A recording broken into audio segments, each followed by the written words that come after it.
Before flying, we were fairly relaxed and we were obviously very excited to be back home. What should have been a routine flight from Sydney to Malaysia became a nightmare for passengers on board MH122. Move back. Move back. Velutha Parambath was travelling with his wife, toddler and baby to see family in India. Not long after boarding the flight early Monday afternoon, they took notice of a passenger seated about 5 rows ahead. We heard someone say Allahu Akbar a few times. We actually thought, it's just someone praying before taking a journey. It might be part of a ritual. About half an hour into the flight, the situation escalated. He started shuffling a little bit, pushing some of his co-passengers because he said he wanted more room. And this is where he sort of said, I'm a slave of Allah. My name is Muhammad, the slave of Allah. Are you a slave of Allah? Are you? Say it. Say it. Some of them actually disagreed, and I think that's what started triggering him. He was making a lot of fairly random comments. And clearly having one hand on his bag, and that, I'd say, was the point where most passengers realized something was wrong.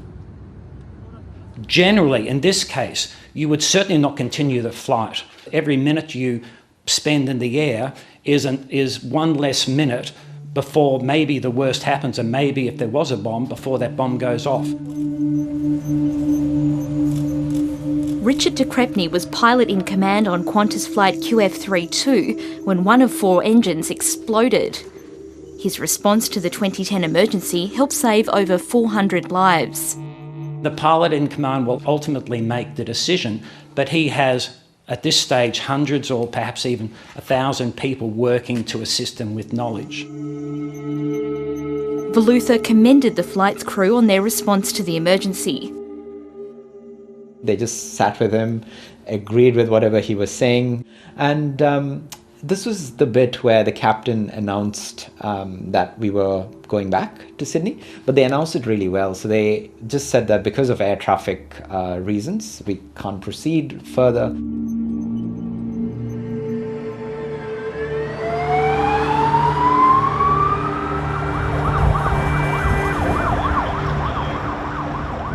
Tensions heightened when the plane landed at Sydney Airport and passengers received worried texts. The emergency had already made headlines. You could see the sentiment within the plane actually change as more and more people found out what was actually happening.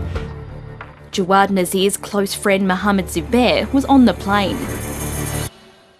As soon as I received Mohammed's text, I had just come back from my prayers. I could actually go onto flight radar and I could establish clearly that, okay, something has gone wrong on the aircraft and they had to bring the plane back. With Mohammed being on the flight, I was not only concerned about Mohammed's welfare, I was equally concerned for everyone's welfare on the plane. And that's what he spoke about. He's like, all he could think about was his daughter.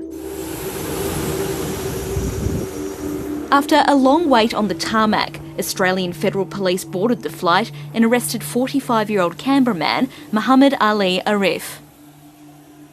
I still don't know why the Federal Police took 3 hours.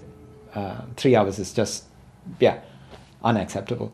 Pilots always plan for the worst, hope for the best, but the worst that could happen in this incident is that there might have been a bomb and it might have gone off. So the consequences could have been very serious. Now, the passengers may not have been happy stuck on the aircraft for 3 hours, but they all came out without any injury.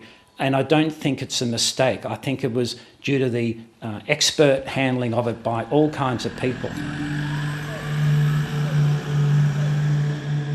The AFP declined an interview citing ongoing court action. New South Wales Police also declined our request. The state's police commissioner appeared on commercial radio to defend the response. You have to deal with what we learn about the passenger. We didn't know whether there was a bomb, so we'd really have to work with, and AFP had to work through all of those considerations in terms of what we're really dealing with.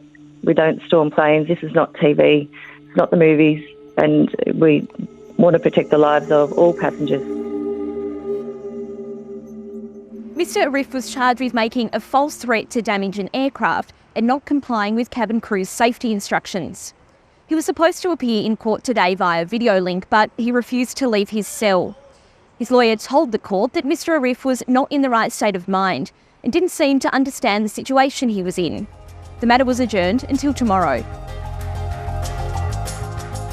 There are some crazy people out there in society, they think they can ignore the rules, and this day they happened to get on board a Malaysian aircraft flight.